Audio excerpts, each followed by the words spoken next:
Assalamualaikum warahmatullahi wabarakatuh. Waalaikumsalam. Selamat datang di channel Mancep Media. Mantap.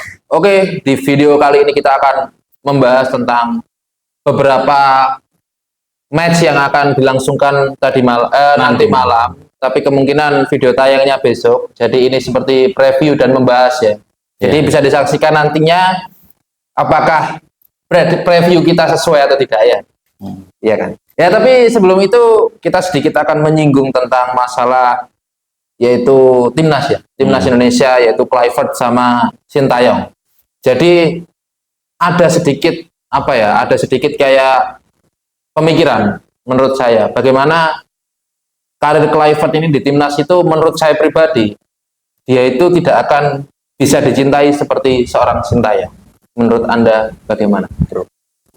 Sebelumnya itu dicintainya tuh dalam segi siapa? Apakah jadi dari timnas sendiri, dalam hal ini PSSI sama pemain, atau dari fans atau supporter saja? Ya, begini. Jadi untuk masalah Sintayong, untuk Sintayong sendiri ya dulu itu kan bisa dikatakan banyak supporter timnas yang tidak menonton bola atau tidak menonton timnas setelah ya zaman kegelapan lah, bisa dikatakan seperti itu.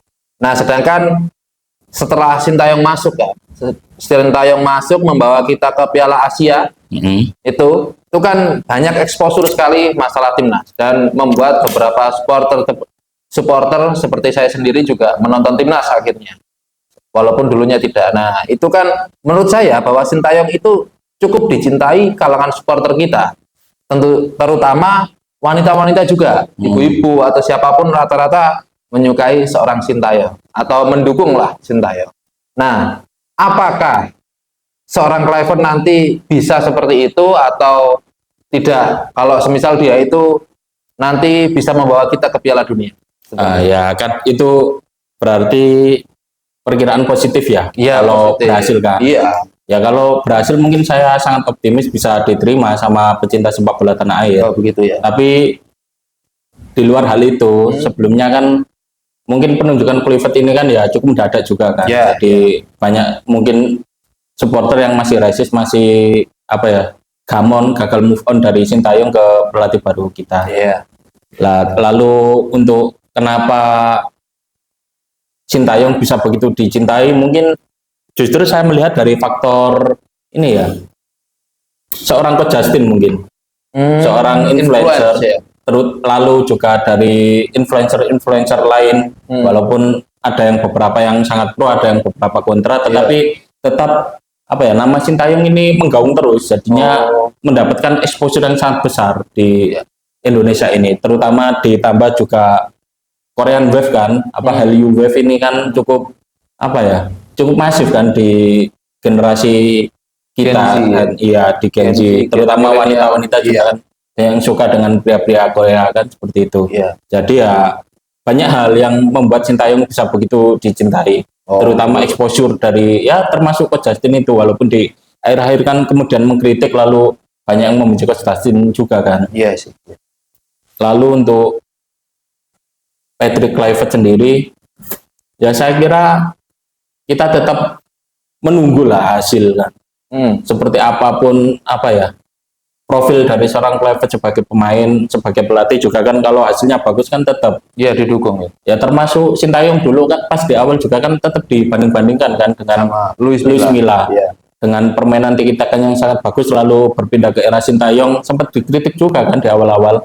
Kenapa permainan timnas kok menjadi sangat fisikal, sangat tidak terlalu banyak membawa bola, tapi justru mengandalkan serangan balik.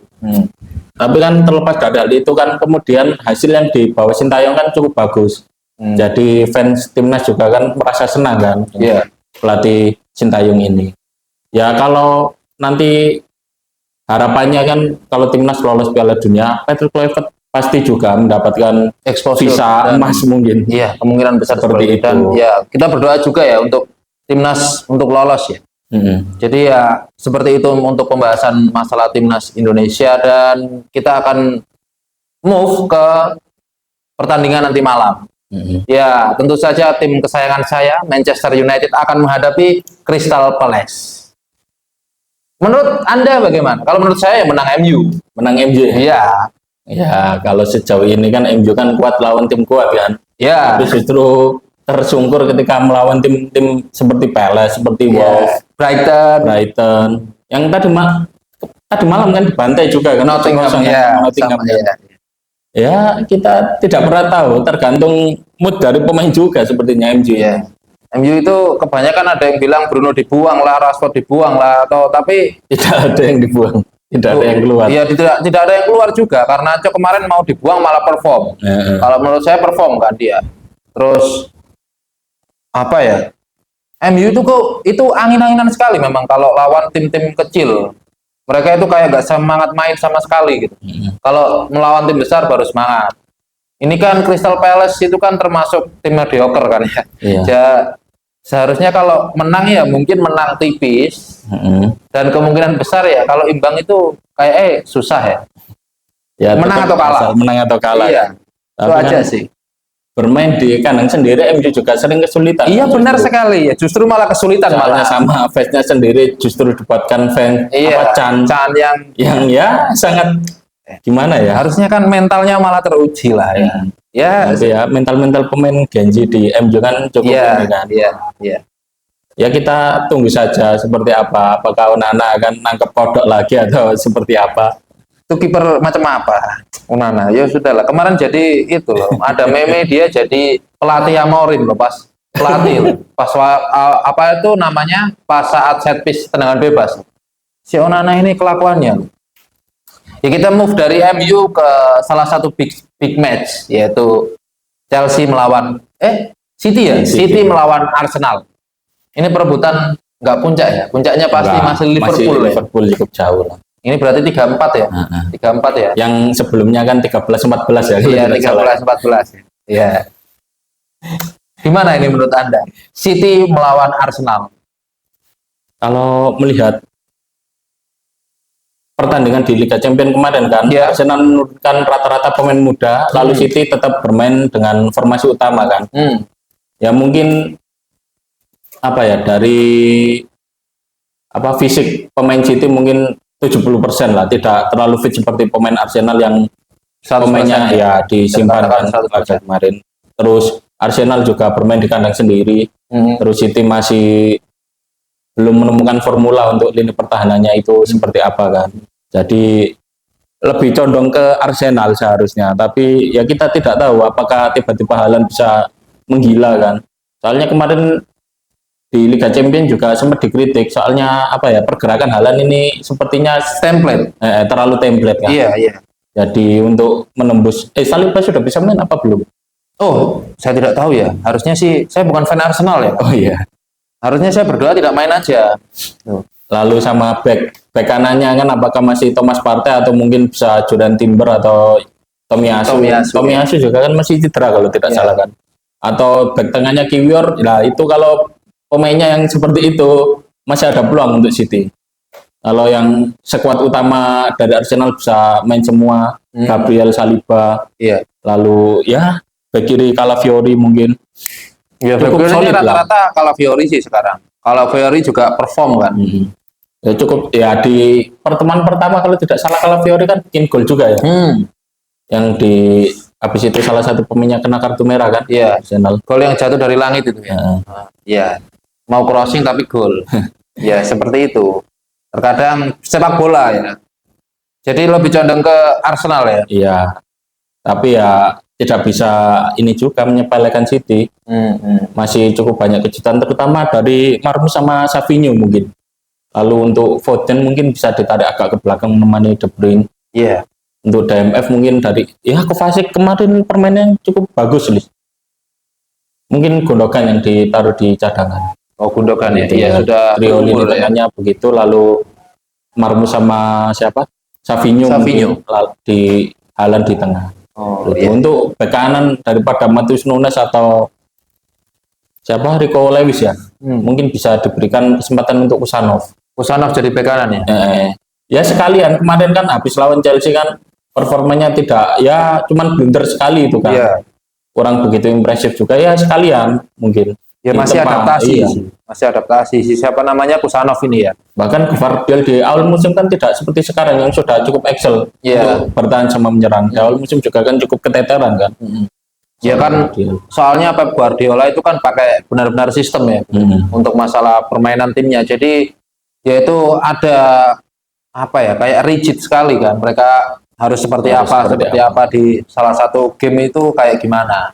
Nah, gitu aja lah masalah City melawan Arsenal. Kita lanjut ke Liga Italia, yaitu yang ada salah satu Derby. pertandingan besar, Derby della Madonnina. Iya, derby Kota Milan. Derby Kota Milan. Ya tetap saja Inter ada di atas, walaupun tidak nomor satu ya sekarang ya, masih Napoli. Ya soalnya masih menyimpan satu laga juga. Iya. Kalau Inter menang kan dia nyalip kan. Peringkat Napoli soalnya unggul apa? Gol. Jumlah gol juga, produktivitas timnya lebih bagus. Dan melawan AC Milan. AC Milan di pertemuan pertama Menang Milan. menang Milan kan. Menang Milan. Tammy Abraham ya. Kalau Tammy tidak salah. Iya, saya juga lupa. Ya kita tidak pernah tahu ya sebenarnya. Kalau di laga-laga seperti derby ini kan bukan urusan kualitas atau apa pemainnya lebih bagus di mana, tapi kan lebih ke gengsi kan. Gengsi benar sekali. Sering Mentalitas sekali, juga sih. sering sekali. Bahkan MU lawan City yang diduga-duga pasti dibantai, MU-nya justru menang MU kan.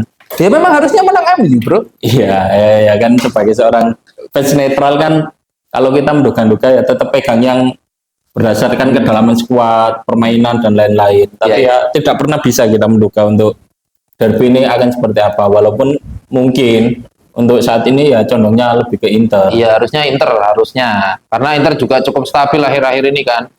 Mereka juga di mana di Liga Champions juga bagus, dan nggak tahu sih ada beberapa pemain Inter yang cedera katanya. Tapi si lini depannya kan Lautaro sama Thuram Ya, kayaknya kan Lautaro fit. lagi on fire sih. Iya.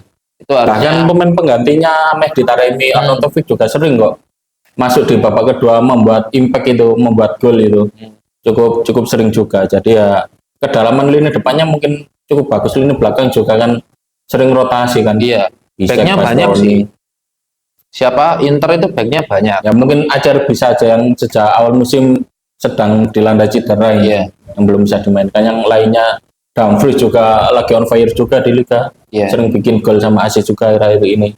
Kemarin kan Milan sempat menang di apa itu? Super Coppa Italiana kalau nggak salah ya. Yang siapa namanya terakhir itu, yang gol-gol terakhir lah, menit-menit akhir kan. Tapi di pertandingan itu kan si Inter benar-benar mendominasi. Ya kan ketika itu kan Lautaro sendiri kan masih apa ya, seret kan. Iya. Baru akhir-akhir ini kan baru rutin lagi bikin gol. Ya mungkin belum nemu ininya aja apa peak performanya dari seorang Lautaro. Iya. Oh iya, Milan kedatangan seorang Kyle Walker. Kyle Walker sama Santiago Gimenez. Ya. Walker akan, kalau saya bilang saya bisa, walaupun saya bukan fans Milan ya, saya mengatakan bahwa Walker lebih baik daripada Calabria. Ya cukup jauh lah Iya, perbandingannya. Calabria kata fans Milan kan, Calabria. Itu kan kata teman saya kemarin kan, Calabria ini lari juga nanggung, skill nanggung, defense nanggung, apapun nanggung. Tapi dia itu kapten masalah.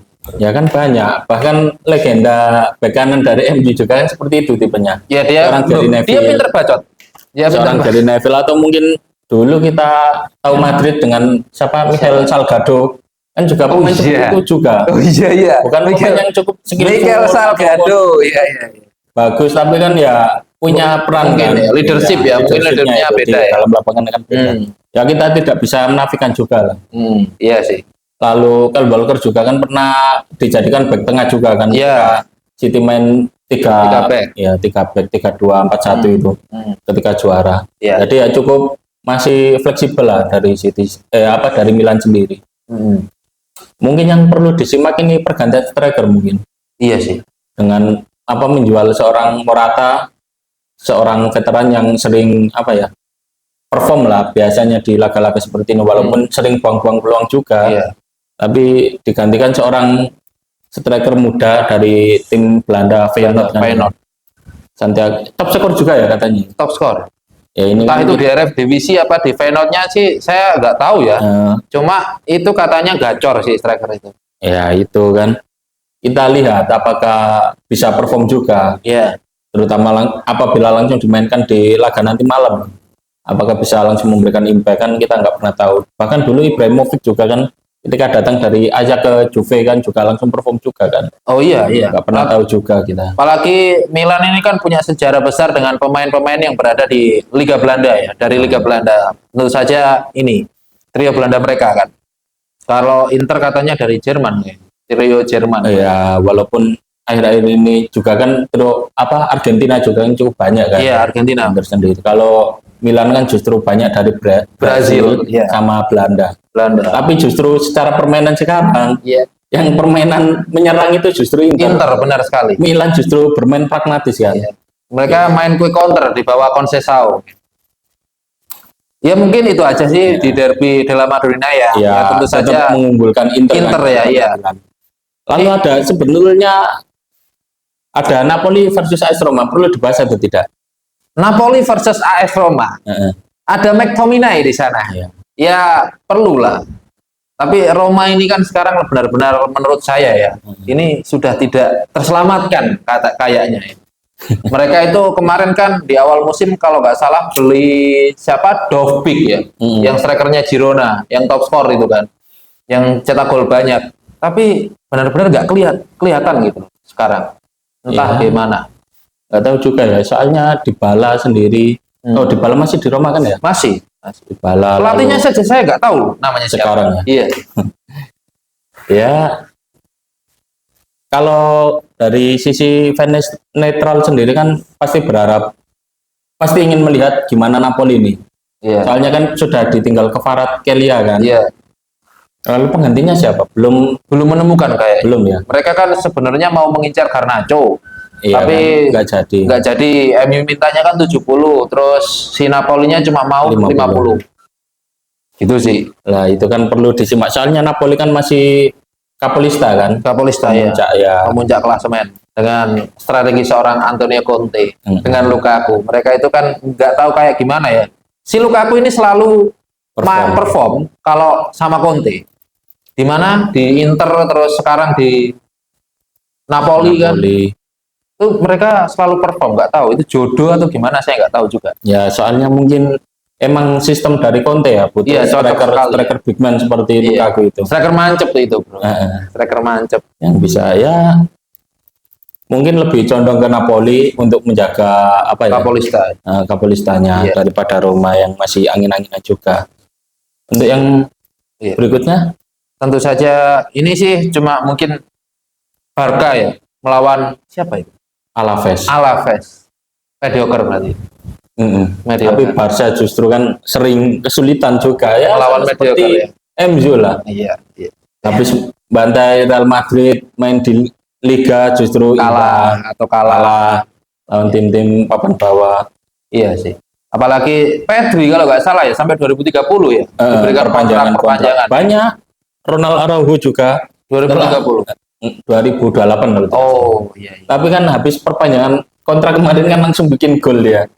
Ketika di Liga Champions kemarin lawan Atalanta itu.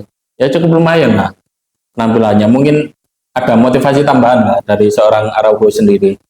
Soalnya musim kemarin kan permainannya cukup jelek. Iya. Terutama ketika kena kartu merah pas lawan PSG kan.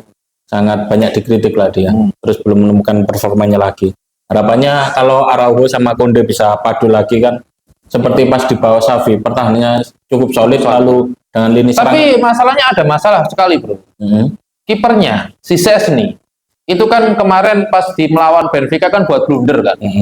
Dia kan bilang bahwasanya dia tidak pernah bermain dengan garis pertahanan setinggi itu. Itu. Ya kan kebanyakan dia kan main sama siapa sih? Sama Juve, Allegri kan pertahanan ya nggak jauh. Iya, Grendel kan. Jadi ya apa ya, karena nggak ada Ter Stegen, dia juga punya kiper yang sangat muda kan, Inaki Pena kan terlalu muda kan. Ya tapi sebenarnya juga nggak terlalu jelek juga si Szczęsny ya. Iya, Szczęsny sama Inaki Pena sendiri ketika diberi kesempatan itu. Walaupun ya mungkin secara ball stopping Szczęsny mungkin lebih matang juga. Soalnya ketika one on one juga masih sering. Walaupun kemarin ketika yang lawan siapa itu Madrid ya. yang nabrak orang. Mau nabrak pemain itu Lawan Benfica. Sporting. Benfica Ya. Ya. Pas lawan Benfica itu kan mungkin itu saja sih. Yang lainnya kan ya lumayan bagus lah. Ketika lawan Madrid juga yang kena kartu merah itu kan, soalnya melanggar. Iya. Ya Harusnya sih menang sih Barca sih. Harusnya ya. Tapi ya tergantung siapa ini strikernya Lewandowski. Soalnya saya melihat kok musim ini Lewandowski sendiri agak gimana ya. Mungkin dia sudah tergoda Liga Arab mungkin. Ya kurang tahu juga, cuman kan bursa transfer sudah ditutup juga kan. Iya. Jadi ya tinggal fokus saja, lalu untuk kalau mau pindah kan mungkin nanti musim panas bisa dia. Tapi peluang juara Liga Spanyol menurut Anda siapa, bro? Tetap Madrid sih. Tetap Madrid ya. Walaupun si jaraknya sama Atletico kan nggak terlalu jauh. Ya 2 poin ya. Iya. Soalnya tadi malam Madrid juga kan kalah mengejutkan. Atletico juga menang cukup meyakinkan. Ya tetap Madrid. Soalnya dari kualitas pemain lah pure. Kalau minjam itu apa?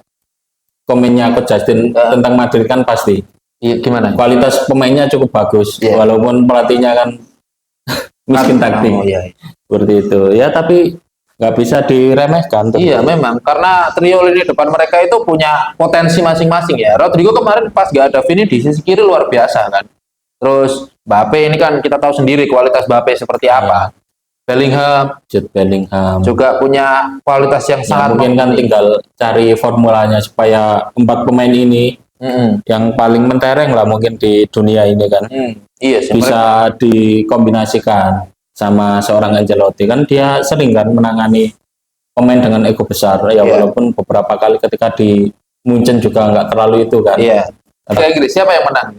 Apakah Manchester United punya peluang untuk keempat besar? Mimpi. Sebenarnya mimpi. Susah berarti Europa League bisa ya tapi ya. Europa League untuk baganya sudah ada atau belum? Europa League mestinya ya. Iya, MU kan pasti lolos. Lolos langsung nggak? Lolos langsung. Maksudnya ini untuk musim depan lah, berada di prediksi lah 6 besar kah atau 8 besar atau 10 besar. Kalau 10 besar masih mungkin ya. Ya, kita harus melihat itunya dulu. Apa bagan ininya? Drawingnya seperti apa? Siapa drawingnya kayaknya belum keluar sih. Sudah ada seharusnya sebentar di bawahnya Lazio, sama Athletic Bilbao. Itu lawannya kira-kira antara siapa? Real Sociedad, Galatasaray, AZ Alkmaar. Waduh, antara itu kan. Real Sociedad, MU kalau ketemu tim Spanyol tahu sendiri lah sering ya. Kali sering kalah. Tim Spanyol di Europa League kan sering juara. Kan. Nah, untuk Galatasaray kita tahu sendiri punya kenangan buruk juga, sama itu terus siapa satunya? AZ Alkmaar. Kalau lawan tim Belanda sih masih kemungkinan masih pede ya. Ya nggak tahu juga lah nanti seperti apa Manchester United. Mungkin masih bisa melangkah jauh lah setidaknya semifinal. Soalnya ada salah satu teori cocokologi, bro. Ya kalau semisal dari pelatih Belanda diganti pelatih Portugal, MU akan punya juara nanti. Dulu Van Gaal diganti Mourinho juara Europa League. Sekarang Ten Hag sama kan waktu itu Van Gaal juga juara Piala FA. Setelah ini kan kemarin kan si Ten Hag kan juara Piala FA gitu, bro. Ada teori yang mengatakan seperti itu. Cocokologi. Ya, walaupun ya saya kurang gimana ya sama sejarah romantisme masa lalu seperti itu. Kan namanya juga. Tapi ketika itu kan strikernya masih ada Ibrahimovic kan. Ketika dilatih Mourinho itu didatangkan. Ya masih ada pemain-pemain senior seperti Rooney, Carrick. Perbandingannya loh Ibrahimovic sama siapa sama Zigzi. Ya memang pemain MU sekarang bisa dikategorikan mediocre sih. Saya bilang seperti itu ya mungkin Bruno itu kan masih top. Tapi kan kurang masuk di sistemnya Amorim. Dia itu macet banget kalau di sistemnya siapa? Ole Gunnar Solskjaer. Itu sih. Ya seperti itu saja untuk preview pertandingan nanti malam. Kita cukupi sampai di sini video kali ini. Kalau ada komen, masukan, silahkan ditulis saja. Jangan lupa klik like, subscribe. Itu aja. Jangan lupa juga untuk menyalakan loncengnya. Terima kasih banyak. Assalamualaikum warahmatullahi wabarakatuh.